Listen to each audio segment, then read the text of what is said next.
دونوں ہاتھوں سے اللہ کے دیے ہوئے مال کو اللہ کے راستے میں خرچ کرتے تھے. یہ دوسری تبدیلی محسوس کرتے تھے. اور تیسری تبدیلی کہ نبی علیہ الصلوۃ والسلام رمضان مبارک میں اپنی دعاؤں کے اندر بہت ہی زیادہ عاجزی فرمایا کرتے تھے. نبی علیہ السلام کو تو اللہ نے بتلا دیا تھا غفر لہ ما تقدم من ذنب وما تأخر، تو پھر یہ عاجزی کس کے لیے تھی؟ میری اور آپ کی تعلیم کے لیے تھی.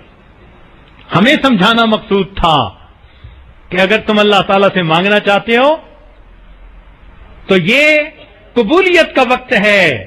اللہ تعالیٰ کا ارادہ ہے کہ وہ اپنے بندوں کو معاف کریں، بس تم تھوڑا رونے والی صورت بھی بنا لو گے، اللہ تعالیٰ تمہارے بہروپ کو ہی قبول کر لے.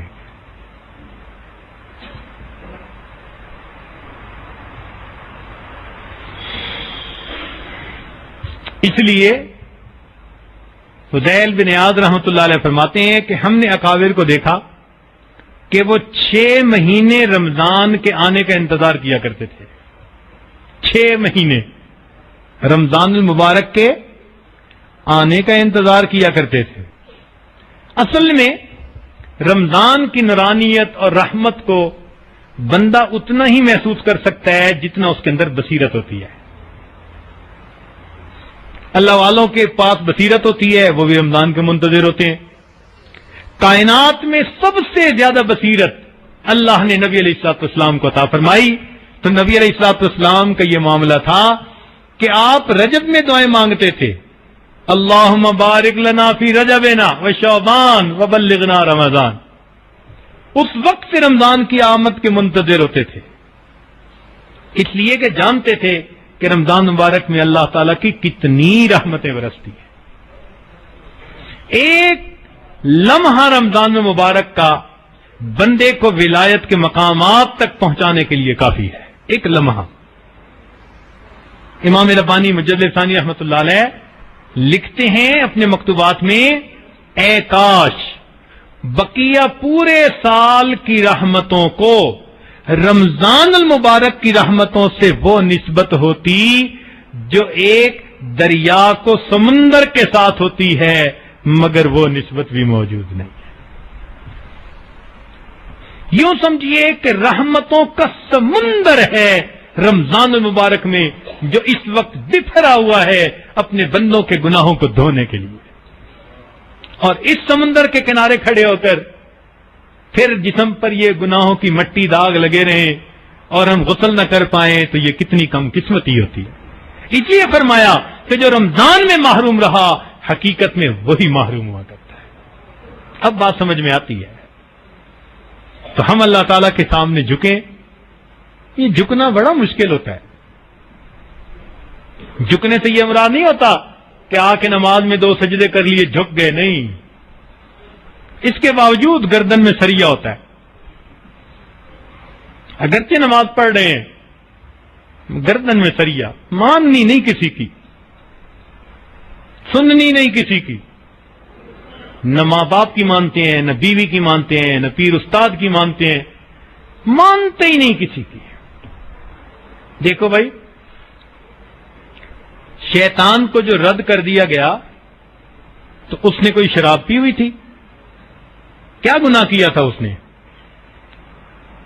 اس کے اندر خود پسندی کی بیماری تھی. کہنے لگا انا خیر من، میں آج سے بہتر ہوں.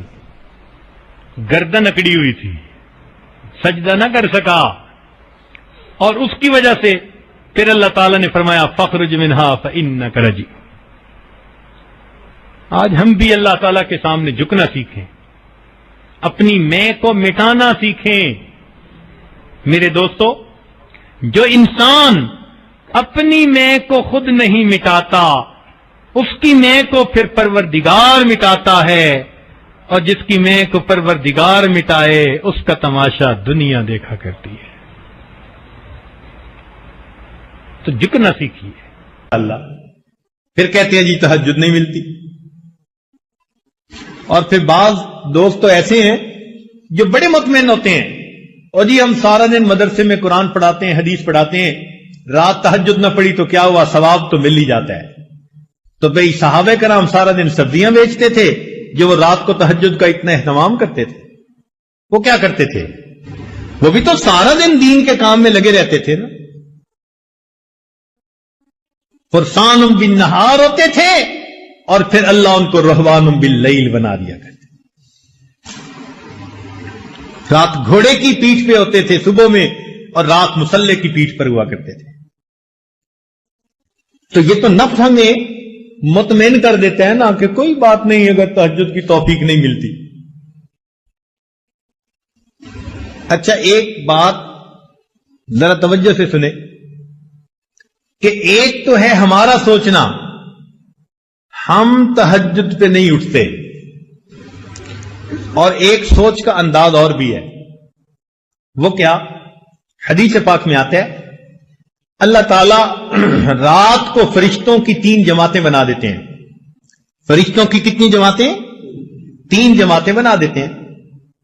ایک جماعت کو کہتے ہیں کہ دیکھو فلاں فلاں میرے مقبول بندے ہیں،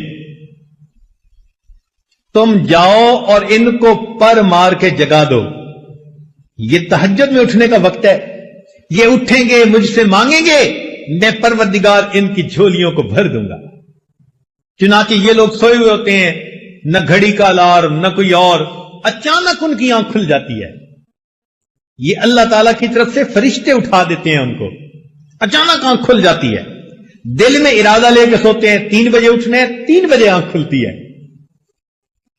تو اللہ تعالیٰ کے فرشتے جگا دیتے ہیں. اور پھر دوسرے گروپ کو اللہ فرماتے ہیں کہ جاؤ فلاں فلاں فلاں میرے ناپسندیدہ بندے ہیں، میں انہیں پسند نہیں کرتا، تم جاؤ اور ان کو تھپکی دے کے سلا دو. یہ میرے نیک مقبول بندوں کے اٹھنے کا وقت ہے، اور میں نہیں چاہتا کہ اس موقع پر یہ مجھے اپنی شکل دکھائیں. رات کے 1 بجے تک جاگتے رہیں گے، 2 بجے تک جاگتے رہیں گے، جب تہجد کا وقت شروع ہو جائے گا نیند آ جائے گی. آپ شادی بیاہ پہ دیکھیں، لوگ پروگرام بناتے ہیں آج شادی کی رات ہے جی ساری رات جاگیں گے، ساری رات نہیں جاگتے. جب تہجد کا وقت شروع ہوتا ہے سارا مجمع سو جاتا ہے، گھر کی عورتیں سو جاتی ہیں، مرد سو جاتی ہیں، مہمان بچے سب سوئے پڑے ہوتے ہیں. وہ سوئے نہیں ہوتے، ان کو سلا دیا جاتا ہے. تو یوں بھی تو ہم سوچ سکتے ہیں نا کہ ہم تہجد نہیں پڑھتے، نہیں، شاید ہم سے کوئی ایسا گناہ ہوتا ہے، اللہ تعالیٰ اس برکت والے وقت میں ہماری شکل دیکھنا پسند ہی. اللہ نے اس امت کو عذاب دینا ہوتا تو اس کو رمضان کا مہینہ عطا نہ کرتے. رمضان کا مہینہ جو اللہ نے دیا اس کا مطلب ہی یہ ہے کہ اللہ اس امت کو بخشنا چاہتے ہیں. اور اللہ تعالیٰ کتنا بخشنا چاہتے ہیں؟ اللہ اکبر، ہماری امیدوں سے بھی زیادہ.